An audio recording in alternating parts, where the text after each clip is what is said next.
Everyone, welcome back to my channel Dr. Khalis and Roshan. Myself Dr. Khalis, MBBS General Physician Consultant Physician. आज हम लोग discuss करेंगे chest pain के regarding के chest pain के patient जो हैं वो आजकल बहुत आप लोगों ने देखे होंगे कि कार्डियक पेशेंट जो है वो ओपीडी में आ जाते हैं। तो इसके बारे में पूरी डिटेल्स हम वन बाय वन देखेंगे। चेस्ट पेन जो है कार्डियक चेस्ट पेन बेसिकली क्या होते हैं और कार्डियक चेस्ट पेन के जो पेशेंट जब ओपीडी अगर आप प्रैक्टिस कर रहे हो, ओपीडी प्रैक्टिस आप कर रहे हो, अगर आपके ओपीडी में कार्डियक पेशेंट आ गया चेस्ट पेन लेके, तो हम उसको किस तरीके से डील करेंगे, क्या क्या एडवाइस करेंगे, क्या क्या उसको हम बताएंगे। तो इस वीडियो के साथ आप लोग शुरू से लास्ट तक बने रहें, वीडियो को स्किप करके मत देखिए। स्किप करके देखेंगे तो फुल्ली इंफॉर्मेशन नहीं मिल पाएगी, जिसकी वजह से आप एक कंक्लूजन पे नहीं पहुंच पाएंगे। तो जो न्यू व्यूअर्स है प्लीज चैनल को जरूर एक बार विजिट कीजिए और चैनल को सब्सक्राइब कीजिए। चैनल पे हमने बहुत सारी चीजें जनरल प्रैक्टिस से रिलेटेड डाली हुई है। डेली यूजेज में क्या क्या मेडिसिन आते हैं, क्या क्या डिजीज आते हैं, उसके रिगार्डिंग हमने वीडियो चैनल पे बहुत सारी अपलोड की हुई है। तो एटलीस्ट एक बार जरूर चैनल को भी विजिट कीजिए और चैनल को सब्सक्राइब कीजिए। वीडियो को ज्यादा से ज्यादा शेयर कीजिए। ठीक है, तो ज्यादा टाइम ना लेते हुए आते हैं टॉपिक पे। तो हम बात करें चेस्ट पेन। चेस्ट पेन वाले पेशेंट अगर ओपीडी में आपके आ जाते हैं तो उसको कैसे डील करना है। तो कार्डियक केसेस ओपीडी में आजकल बढ़ गए हैं। आप ये समझो, अपनी क्लिनिक में बैठे हो, अपनी प्रैक्टिस करने बैठे हो और आपके पास एक पेशेंट आता है, कहता है डॉक्टर साहब कंधा बहुत दुख रहा है, मेरी एज जो है 35-36 साल है। और उसके साथ एक और पेशेंट आता है, वो भी कहता है मेरा भी कंधा दुख रहा है, वो भी लगभग 35-36 साल का आदमी है। कैसे डिसाइड करोगे कौन सा कार्डियक है और कौन सा नॉन कार्डियक है? ठीक है, यानी कौन सा कार्डियक पेन लेके आया है और कौन सा नॉन कार्डियक चेस्ट पेन लेके आया है। बहुत डिफिकल्ट सिचुएशन है ये देखने में। हाँ, कंधा दुख रहा है, मस्कुलर होगा, लेकिन आजकल स्पेशली पोस्ट कोविड देखना, कोविड ने पता नहीं कितने लोगों की कोरोनरीज आर्टरी खराब कर दी है। पोस्ट कोविड में देखना ये कार्डियक पेशेंट खूब आ रहे हैं ओपीडी में, इमरजेंसी में। ठीक है, तो जनरल प्रैक्टिस में सबसे इम्पोर्टेंट चीज क्या है ये बताओ। तो आज हम जनरल प्रैक्टिस में सबसे इम्पोर्टेंट चीज क्या है, अगर आप ओपीडी में बैठे हो, इस टाइप के पेशेंट आ गए तो आप क्या करेंगे। ओपीडी प्रैक्टिस में मेरे हिसाब से मोस्ट इम्पोर्टेंट थिंग्स ये है अपनी जान बचाना। हम ठीक रहेंगे तो पेशेंट को देखेंगे। आप क्लिनिक में बैठे हो, सबसे इम्पोर्टेंट चीज ये है किस पेशेंट को, आप क्लिनिक में बैठे हो, सबसे इम्पोर्टेंट चीज ये है किस पेशेंट को ट्रीट करूं, किस पेशेंट को रवाना करूं। तुम हायर सेंटर जाओ, रेफर हो जाओ, तुम ईसीजी करवाओ, तुम इको करवाओ, तुम्हें कोई बड़ी प्रॉब्लम है। अपने दोनों तरह की कहानियां आपने सुनी होगी।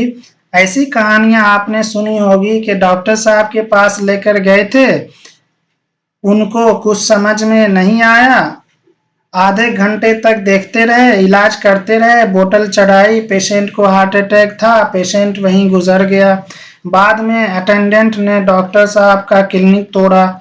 ऐसी भी कहानियां सुनी होगी आपने कि डॉक्टर साहब के पास लेकर गए थे, कंधे का दर्द था, डॉक्टर साहब एंजियोग्राफी करवा दी, कुछ नहीं निकला। तो इस टाइप के केसेस आपको बहुत सारे सुनने को मिले होंगे। तो आप कोई भी डॉक्टर हो, आयुष डॉक्टर हो, एमबीबीएस डॉक्टर हो, एमडी मेडिसिन हो, ठीक है, डीएम कार्डियो, कोई भी डॉक्टर हो, तो आपको किस तरीके से पेशेंट को डील करना है, किस पेशेंट को ट्रीट करना है। सबसे पहले तो हमें आइडेंटिफाई करनी है कि कार्डियक चेस्ट पेन वाले पेशेंट के क्या क्या क्राइटेरिया होते हैं और नॉन कार्डियक चेस्ट पेन वाले पेशेंट के क्या क्या क्राइटेरिया होता है। तो उसके बारे में इस सारी चीज को हम डील करेंगे। तो ओपीडी प्रैक्टिस में ये दोनों कहानियां चलती हैं। आपको इन दोनों कहानियों के बीच चलना है, बैलेंस बनाकर। ऐसा नहीं कि हर इंसान की एंजियोग्राफी होती जाए और ऐसा नहीं हो कि हार्ट अटैक वाले को हम मिस कर जाएं, है ना। ये दोनों चीज को हमें बैलेंस बना के चलना है। सबसे इम्पोर्टेंट चीज ये है अपनी जान बचाना। सबसे इम्पोर्टेंट ये है जानना कि किस पेशेंट को ट्रीट करना है और किसको रवाना करना है। 4 पेशेंट कम आए पर क्लिनिक नहीं टूटे तो सब अच्छा रहेगा। आज हम सीखेंगे कौन सा चेस्ट पेन सबसे खतरनाक हो सकता है, जानलेवा हो सकता है, कार्डियक हो सकता है। हम डिस्टिंग्विश करना सीखेंगे कार्डियक और नॉन कार्डियक चेस्ट पेन के बीच में, ठीक है। इसके बारे में सीखेंगे। चेस्ट पेन का मोस्ट कॉमन कॉज है पेट में गैस बनना, लेकिन दिक्कत यह है 20% चेस्ट पेन हार्ट अटैक हो सकता है, ठीक है। 20% चेस्ट पेन जो है वो एक्चुअली हार्ट अटैक हो सकता है, लेकिन सबसे मोस्ट कॉमन कॉज क्या है, पेट में गैस बनना। 10% अदर लाइफ थ्रेटनिंग कॉज होते हैं, लाइक टेंशन, निमोथोरैक्स, एओर्टिक डिसेक्शन होता है, पेरिकार्डाइटिस होता है। ये सारे क्या है 10% में आते हैं, लेकिन ये जो है लाइफ थ्रेटनिंग होते हैं, ठीक है। ये सब चीज आज डिस्कस नहीं करूंगा। आज सिर्फ ये डिस्कस करूंगा cardiac and non cardiac chest pain को डिस्टिंग्विश करना कैसे सीखेंगे। ये सारी चीज के लिए फिर मैं एक अलग से वीडियो अपलोड करूंगा, उसमें डील करेंगे। आज सिर्फ cardiac and non cardiac chest pain को कैसे डिस्टिंग्विश करते हैं। अगर ओपीडी में पेशेंट आ गया, आईसीयू में पेशेंट आ गया, इमरजेंसी में आपकी ड्यूटी है, वहां पेशेंट आ गया और उसको फिर कैसे मैनेजमेंट करना वो सीखेंगे। तो चेस्ट पेन के कोरोनरी कॉजेज या कार्डियक कॉजेज क्या क्या होते हैं वो समझते हैं। चेस्ट पेन में मैक्सिमम कॉज गैस एसिडिटी यही होता है, लेकिन जो 20% हैं लोग, उन्हें हमें पहचानना है। जैसा कि हमने बताया ओनली 20% लोग हैं जिनको एक्चुअली हार्ट अटैक होता है और 10% और अदर चीजें होती है, अदर लाइफ थ्रेटनिंग कॉजेज होते हैं। तो टोटल 30% पेशेंट ऐसे हैं जिनको हमें बचाना है एक्चुअल में, बाकी को सिम्टोमेटिक मेडिसिन देके ठीक करना है। तो आमतौर पे चेस्ट पेन क्यों होता है, जैसे कोरोनरी आर्टरी है। कोरोनरी आर्टरी एक्चुअली 2 होती हैं, ये फर्दर डिवाइड होके 3 हो जाती हैं। ये 3 कोरोनरी आर्टरीज हार्ट को ब्लड सप्लाई करती है, जैसा कि हम सब जानते हैं। इसके बारे में डिटेल में बस थोड़ा बता दूं। एक लेफ्ट कोरोनरी आर्टरी होता है, राइट कोरोनरी आर्टरी होता है। Left coronary artery further 2 part में डिवाइड हो जाती है, ठीक है ना। वो किस में होती है, LAD में हो जाती है और circumflex, left coronary circumflex artery में डिवाइड हो जाती है, ठीक है। तो अब आगे आते हैं। हार्ट का काम है बॉडी को ब्लड सप्लाई करना, और ये 3 कोरोनरी आर्टरीज जो है इसका काम है हार्ट को ब्लड सप्लाई करना। अगर इन 3 में से किसी में भी कोरोनरी में ब्लॉकेज आ जाए और ब्लड आगे ना पहुंच पाए और वहीं अटकने लग जाए, तो ऐसे में पेशेंट को जो सिम्टम्स आते हैं उसे एंजाइना या एंजाइना इक्विवेलेंट कहते हैं। अगर वो कोरोनरी पूरी बंद हो जाए और इसके कारण हार्ट की मसल्स मरने लग जाए, तब जो होता है उसे हम हार्ट अटैक या MI कहते हैं। तो this is the cause of 20% of chest pain, and this cause we have to rule out or to identify। और भी कुछ कॉजेज होते हैं जिसे एओर्टिक डिसेक्शन या पेरिकार्डाइटिस, उसकी बात हम थोड़ा बाद में करेंगे, किसी और वीडियो में करेंगे। आज का अपना फोकस कोरोनरी पे है। चेस्ट पेन के तमाम कॉजेज होते हैं, उसमें हम कार्डियक कॉज को डिस्टिंग्विश करना सीखेंगे।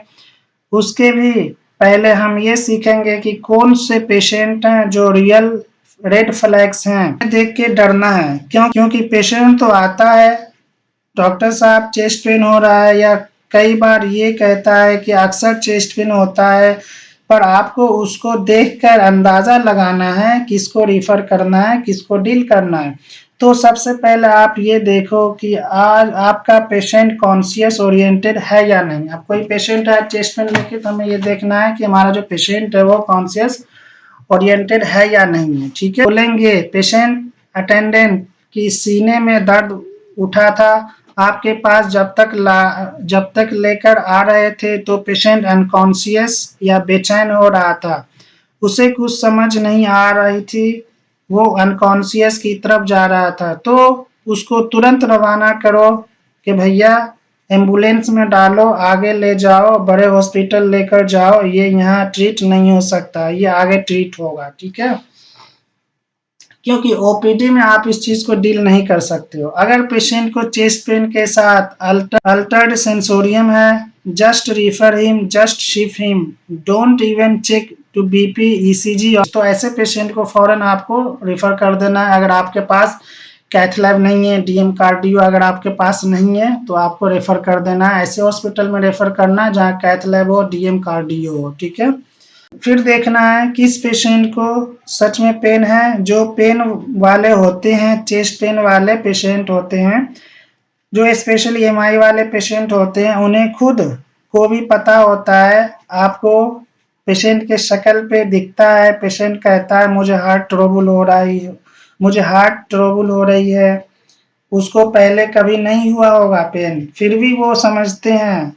इसे कंडीशन को बुक लिखती है फियर ऑफ इम्पेंडिंग डोम, कि उसको कभी पहले हार्ट अटैक वाली पेन आई नहीं है, लेकिन उसको लग रहा है कि कुछ बड़ी गड़बड़ हो रही है मेरे अंदर, ठीक है। तो एक आपका भी इंट्यूजन और पेशेंट का भी इंट्यूजन ये मैच करो, क्योंकि एक पेशेंट कंफर्टेबल बैठा है, हाँ साहब यहाँ दर्द होता है, जब आप पालपेट करते हो तो वो दर्द बढ़ जाता है, आपको भी समझ में आता है। ये जिसका पेन कार्डियक होता है वो आपको भी समझ में आता है। तो ऐसा आपको लग रहा है कार्डियक है तो उसे बहुत देर तक अपने क्लिनिक पे बैठा कर नहीं रखो। अगर आपके पास सेटअप नहीं है, कैथ लैब नहीं है, डीएम कार्डियो नहीं है, तो आप ऐसे पेशेंट को अपने ओपीडी में मत रखिए, इसको रेफर कर दीजिए। फिर ये देखो आपका पेशेंट, अब हम फिर देखेंगे कि उसको ठंडा पसीना आ रहा है या नहीं। डायफोरेटिक मतलब होता है ठंडा पसीना आना। तो फिर देखो आपके पेशेंट डायफोरेटिक है, उसे ठंडा पसीना आता है। अगर आपका पेशेंट चेस्ट पेन है और ठंडा पसीना आ रहा है यानी डायफोरेसिस है, तो यू शुड वरी कि कार्डियक पेन हो सकता है। और साथ में आपने उसका बीपी पल्स देखा, और अगर उसका बीपी 200/100 या पाल्पेबल नहीं हो पा रहा है ठीक से, 90/50 जैसा आ रहा है, या हार्ट रेट 170-180 चल रही है, या उसकी हार्ट रेट 40-50 चल रही है, कुछ भी बड़ी गड़बड़ लग रही है, ऐसे पेशेंट को आपको होल्ड नहीं करना है ओपीडी में। जो नॉन कार्डियक कॉजेस के चेस्ट पेन वाले होंगे वो कॉन्शियस ओरिएंटेड होंगे, वो कहेंगे यहाँ साहब दर्द होता है, यहाँ दर्द होता है। उनको कोई ठंडा पसीना नहीं आ रहा होगा, उनके वाइटल्स नॉर्मल होंगे, थोड़ा सा बीपी हाई मिल जाए तो बहुत बड़ी बात है। ये तो आओ पता लगाएं। अब हमें पता लगाना है कि ये कार्डियक पेन अलग क्यों होते हैं। तो पेन जो होते हैं वो दो तरह के होते हैं, एक सोमैटिक पेन होती है, दूसरा विसरल पेन होते हैं, ठीक है। हमने अपने फिजियोलॉजी में पढ़ा होगा सोमैटिक नर्व्स और विसरल नर्व्स होती हैं, बिल्कुल आपने पढ़ा होगा। सोमैटिक वो होती हैं जो मस्कुलोस्केलेटल सिस्टम से ब्रेन तक इंफॉर्मेशन ले जाती हैं, और विसरल वो होती हैं जो ऑटोनोमिक सिस्टम पे काम करती है, या विसरल से चलती है, या ऑर्गन से जाती है, उसको हम विसरल कहते हैं। विसरल पेन कैसा होता है?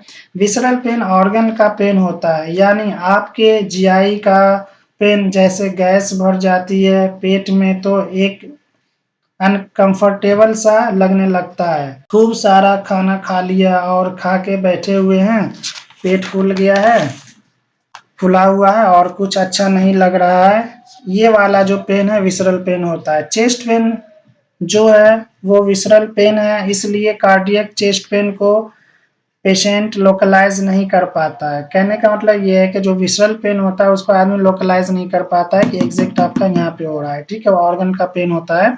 तो चेस्ट पेन जो है वो भी क्या एक तरीके का विसरल पेन है, इसलिए कार्डियक चेस्ट पेन को पेशेंट लोकलाइज नहीं कर पाता है। कार्डियक पेन कैसा होता है? कार्डियक पेन जो होता है डल होता है, डिफ्यूज होता है, एकिंग टाइप होगा, ठीक है ना। ऐसा लगता है छाती पे कोई भारी पन है, कोई पत्थर रखा हुआ है, क्योंकि ये विसरल नर्व से जाता है। इसको पिन पॉइंट करना मुश्किल होता है कार्डियक पेन वाले पेशेंट को, एग्जैक्ट वो नहीं बता पाएगा, ठीक है। उसके बाद कार्डियक पेन और कैसे होते हैं, मोर डिफाइन है, स्क्वीजिंग टाइप का पेन होगा, प्रेशर होगा, लगेगा कुछ भारी सा रखा हुआ है, हेवीनेस है ना, बर्निंग सेंसेशन होंगे चेस्ट में, और ये एसोसिएटेड होंगे सिंपैथेटिक स्टिमुलेशन से, ठीक है, जैसे डायफोरेसिस हो गया, टैकीकार्डिया, बीपी भी बढ़ता है, ये सारी चीज देखने को मिलेगी। अब एक typical cardiac ischemic chest pain के क्या क्या हो सकते हैं, कहाँ पे होते हैं, तो वो टिपिकल कार्डियक इस्केमिक पेन जो होते हैं वो सब एक्सटर्नल होते हैं, यानी छाती के बीच में होते हैं, स्टर्नम के नीचे। पेन जो होते हैं में भी रेडिएट करेंगे, जॉ की तरफ होगा, नेक की तरफ जाएगा, आर्म्स में जाएगा और बैक में जाएगा। अगर पेन रेडिएट कर रहा है तो वो कार्डियक पेन है। यूजुअली आफ्टर एग्जर्शन पेन जो होगा वो इंक्रीज होगा, पेशेंट बोलेगा कभी कभी ये चल रहे हैं, फिर रहे हैं या कुछ कर रहे हैं तो पेन जो है बढ़ता है। तो ये सारी चीजें होती है typical cardiac ischemic chest pain में। उसका बर्निंग, एकिंग, स्क्वीजिंग टाइप होगी जैसा कि बताया। एसोसिएटेड होगा एसओबी यानी शॉर्टनेस ऑफ ब्रीथ, ठीक है, सांस पूरी तरीके से नहीं ले पाएगा, डिफिकल्टी ब्रीदिंग होगी, डायफोरोसिस होगा, वीकनेस होगा, और ऐसे पेशेंट को एंजाइटी और नोजिया होगा, ठीक है। और जिसका एज 55 साल से ऊपर होगा तो मोर चांसेस हो सकते हैं कार्डियक चेस्ट पेन के, ठीक है।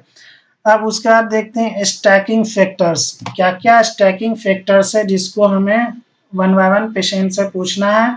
अगर ये सारे एक या एक से ज्यादा मिले तो डेफिनेटली क्या है, कार्डियक चेस्ट पेन वाले पेशेंट हैं। तो पेन क्या पूछना है, रेडिएट्स हो रहा है आर्म में, आइदर सिंगल और बोथ, ठीक है, ऐसा नहीं कि एक ही आर्म में, दोनों आर्म में हो सकता है, एक आर्म में भी हो सकता है। Pain similar to prior ischemia, आप पेशेंट से पूछना है कि उनको पहले कभी हार्ट अटैक आया है या हार्ट की प्रॉब्लम हुई है, अगर हुई है तो क्या वैसे ही चीज आ रही है तो फिर क्या है, कार्डियक चेस्ट पेन है। उसके बाद हमें ये देखना है change in pattern over 24 hour, यानी अगर 24 आवर के ड्यूरेशन में पेन अगर इंक्रीज हो रहा है तो वो क्या है, most likely to be cardiac pain, ठीक है ना। वर्ड्स ऑन एग्जर्शन, अगर हम हिल डोल रहे हैं, कुछ काम कर रहे हैं, चल फिर रहे हैं, तो अगर वो बढ़ रहा है तो वो एग्जर्शन पे बढ़ रहा है तो most likely to be cardiac. Radiates to neck और जॉ, अगर नेक में और जॉ में रेडिएट्स हो रहा है, समटाइम्स होता है, तो most likely to be cardiac. और एसोसिएटेड विद डायफोरेसिस है, ठंडा पसीना आ रहा हो तो फिर वो क्या है, कार्डियक पेन हो सकते हैं। एसोसिएटेड विद डिस्पोनिया, मतलब डिफिकल्टी इन ब्रीदिंग अगर आ रही है तो हो सकता है। और अगर फिर हमें देखना है कि अगर उस पेशेंट को इम्प्रूवमेंट हो रहा है, नाइट्रोग्लिसरीन या सोर्बिट्रेट हमने दिया, लेकिन चेस्ट पेन में उसको रिलीफ हुआ, तो वो आप समझ जाओ कि वो जो है वो क्या है, कार्डियक चेस्ट पेन है।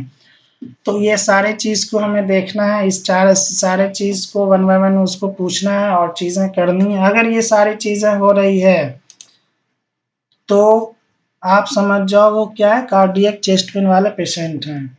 और नाइट्रोग्लिसरीन दे रहे हैं या सोर्बिट्रेट दे रहे हैं और पेन में इंप्रूवमेंट आ रहा है, इंप्रूवमेंट मतलब थोड़ा रिलीफ मिल रहा है पेन में, तो वो कार्डियक पेन है। अब आगे देखते हैं, सब एक जैसे पेन नहीं होते हैं।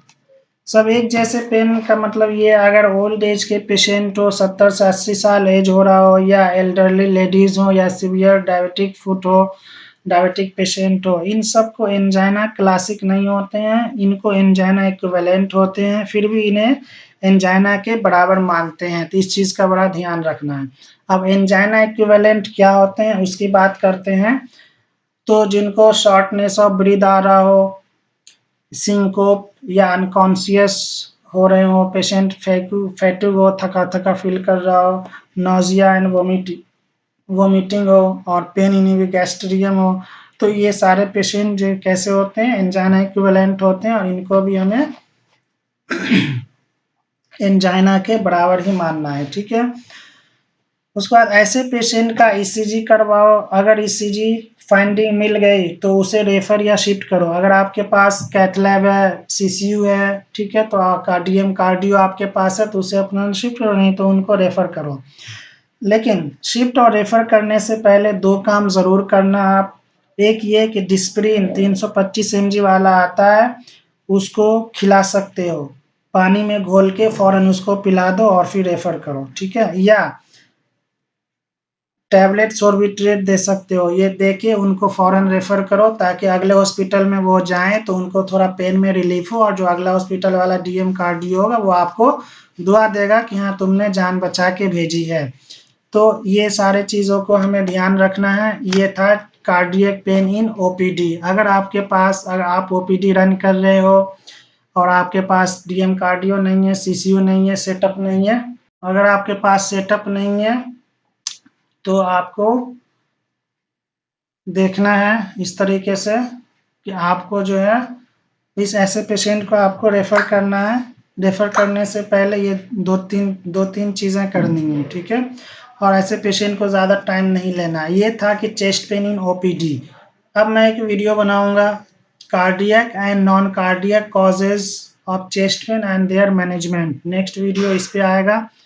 तो अगर इससे रिलेटेड और किसी को कोई क्यूरीज रहती है, कन्फ्यूज़न रहता है तो आप हमें कमेंट करके पूछ सकते हो। Okay, thank you for now, thank you so much.